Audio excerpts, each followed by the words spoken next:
그런 영향도 좀 있을까요? 일본의 성인식을 알 수 있는 대표적 제도는 이제 공창제라는 게 있습니다. 국가가 유곽을 만들고 관리합니다. 성매매 알선업자들로부터 세금도 받고 통제하면서 성매매 여성들의 성병을 관리하는 식의 제도가 이미 에도막부 때부터 쭉 내려오는 경험들을 갖고 있었다고 합니다. 그런 공창제를 시행한 이유가 뭘까요? 뭐 세금을 더 걷기 위해서 이제 그런 건가요?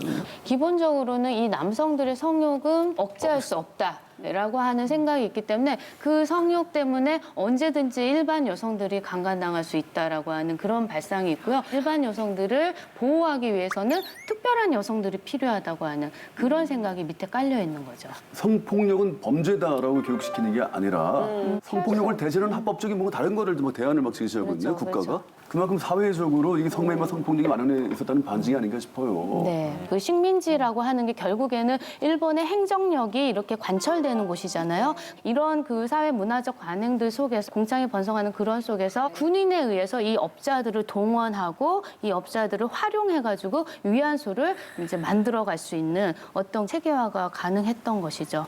일본 제국주의라는 재앙이에요. 네.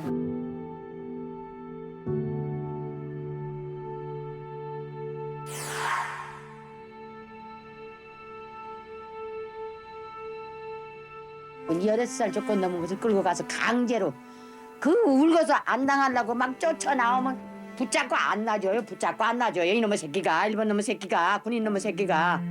그래서 할 수 없이 울면서 당해요. 그 말도 못해. 그 당한 얘기는 말도 못해요. 가슴이 아프고 말도 못한다고요.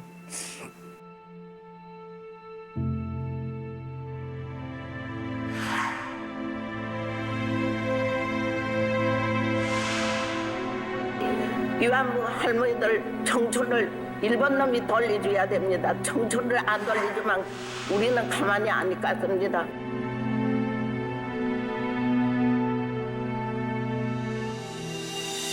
김학순 할머니의 모습 보셨는데 위안부 생존자가 광복 이후 거의 50년 만에 나타난 거예요. 할머니들 중에 한 위안소에서 계셨던 분이 아무도 없어요. 다 다른 위안소예요. 그러니까 다들 자기가 유일한 생존자라고 생각하고 숨어 지내시다가 김학순 할머니가 증언을 하시니까 우르르 나도 뭐 이렇게 증언을 하신 건데 그러고 나면 다 바로 해결될 줄 아셨던 거죠. 근데 그렇지도 못했고 한국 사람들의 보는 시선도 별로 좋지 않았고. 더 설명드리면 정신대 문제 대책 협의회가 먼저 만들어지거든요.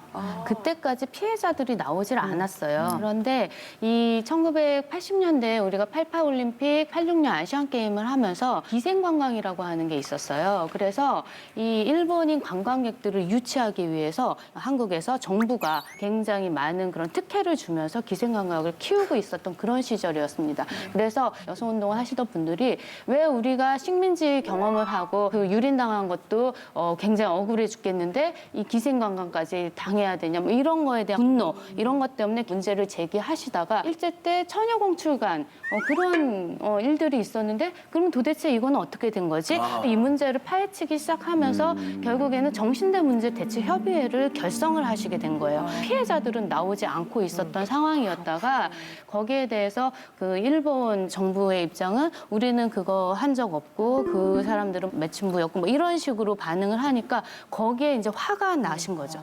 예, 그래서 김학순 할머니가 이 피해자 증언을 하기까지가 사실은 그 한국 여성운동에 굉장히 많은 노력들 들으려고 하는 어떤 귀가 생기고 나니까 할머니들이 말할 수 있게 된 역사가 있는 거죠. 일본 정부에서는 계속 그랬잖아요. 피해자가 없는데 왜 당신들 쓸데없는 소리야. 근데 피해자가 나왔단 말이에요. 그럼 그다음부터는 저 피해자는 가짜라고 하고 싶은 거예요. 그렇겠지. 그래서 할머니들이 막 증언을 하시고 신고를 하실 때 얼마나 그때 분위기가 살벌하냐면 되게 딱딱하게 합니다. 일부러. 한국의 연구자들이 일부러. 아, 일부러. 네. 예. 왜냐하면 혹시라도 할머니가 잘못되거나 헷갈리는 기억을 그대로 기록했다가 일본 정부가 그거 빌미로 삼고 가짜라고 할까 봐 그래서 우리들이 알고 있는 그 증언 내용의 대부분은 사실은 최소화돼요.